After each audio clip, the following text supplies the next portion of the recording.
Hey everybody, it's Jason with Parallel Reality coming back with you today with an article from the Daily Wire, as I promised yesterday, from Ben Shapiro.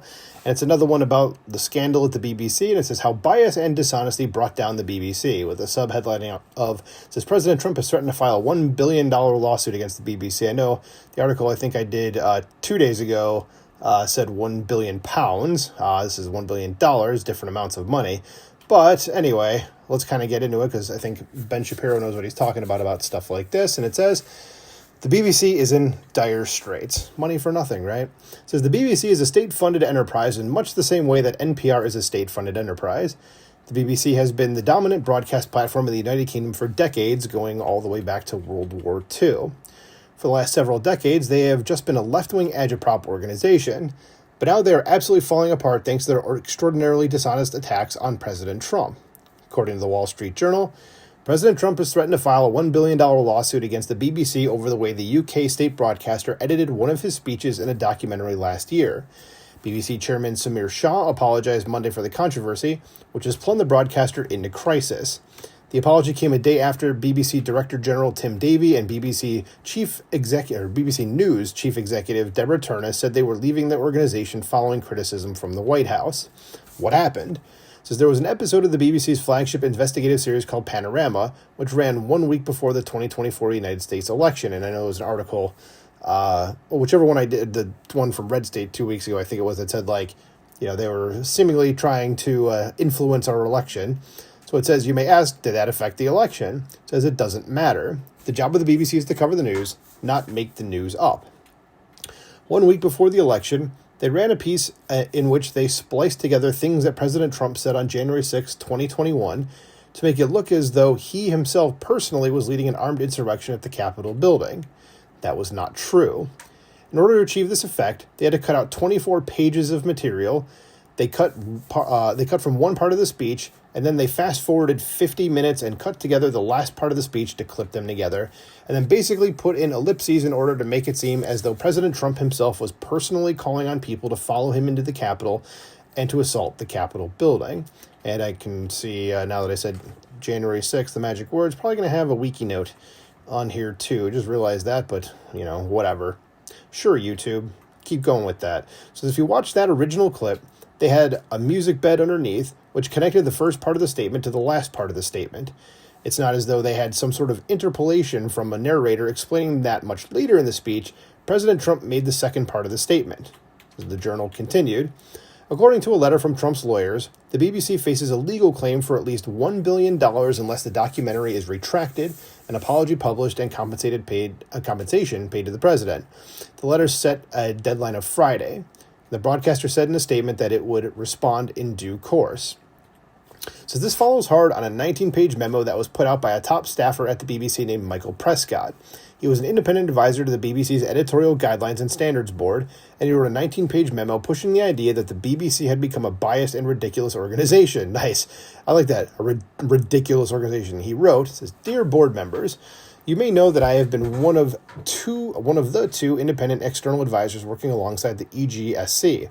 I don't know what that stands for, but I assume it's some sort of editorial probably says up there, yeah, the Editorial Guidelines and Standards Board is probably what it comes around to, even though the abbreviation's not the same. It says he held this role for 3 years and stood down in the summer.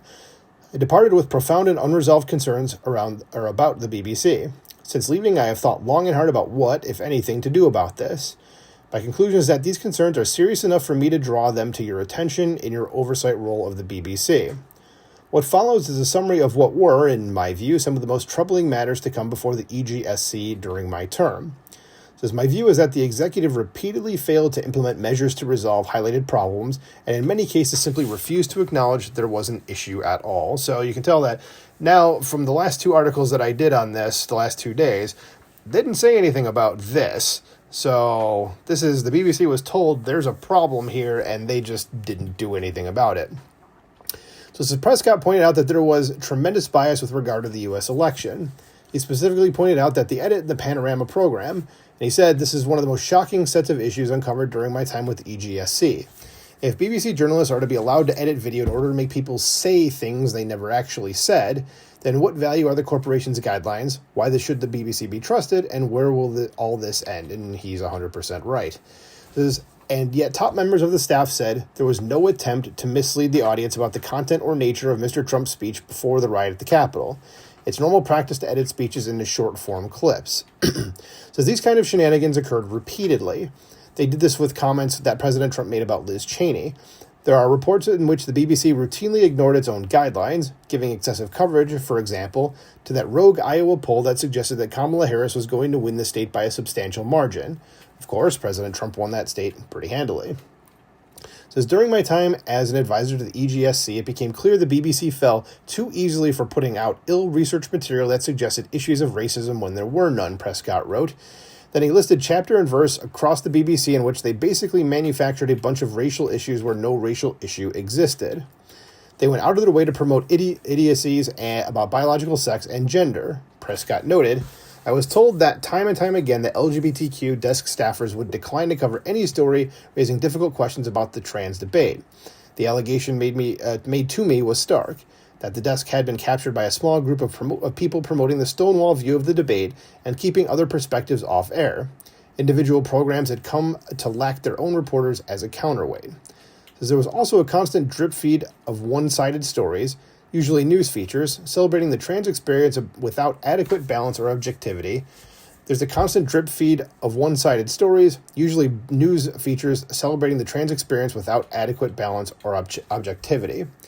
Says one example of this might be a report that happened in 2024 from the BBC in which they reported that male breast milk was just as nutritious for babies as female breast milk. And just reading that, you kind of go, yeah, that can't possibly be true because there's no such thing as male breast milk.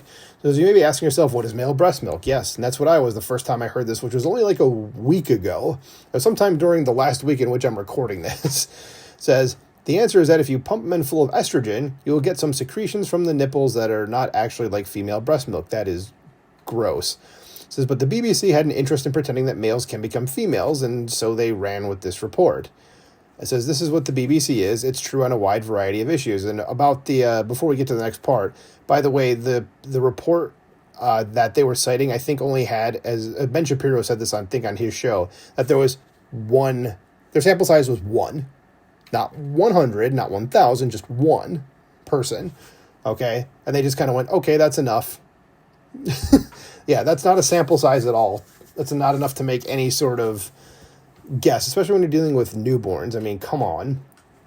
So let's go on to the next part here. It says, it's particularly true about the Hamas-Israel war.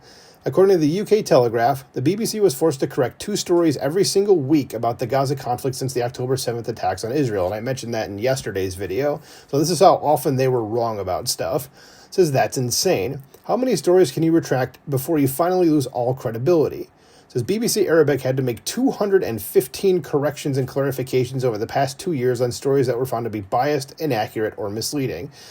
Yeah, and like I said yesterday, if you make one mistake, like, you might be able to excuse that. You make 2, people are probably going to start going, something's a little off here. But you make 3 or more, people are going to be like, why do we listen to you? You just keep getting things wrong. You make 215? Like, you have to say right off the bat, like, the BBC should absolutely in no way, shape, or form be listened to about anything when it comes to the Israel and Gaza war. It says the BBC despises Israel, and it's not possible for them to make it any clearer. For example, in November 2023, BBC editor Jeremy Bowen falsely reported that Israel had blown up the Al-Ali hospital in the Gaza Strip. I remember the story, and I'm sure a lot of you do too. It says, but it wasn't true.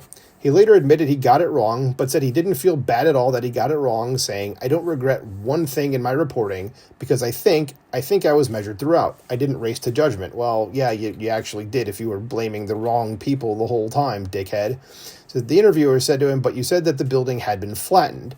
And Bowen replied, oh yeah, well I got that wrong because I was looking at the pictures and what I could see was a square that appeared to be flaming on all sides. And there was a, sort of a void in the middle. And I think it was a picture taken from a drone. And so, we have to piece together what we see. And I thought, well, that looks like the whole building's gone.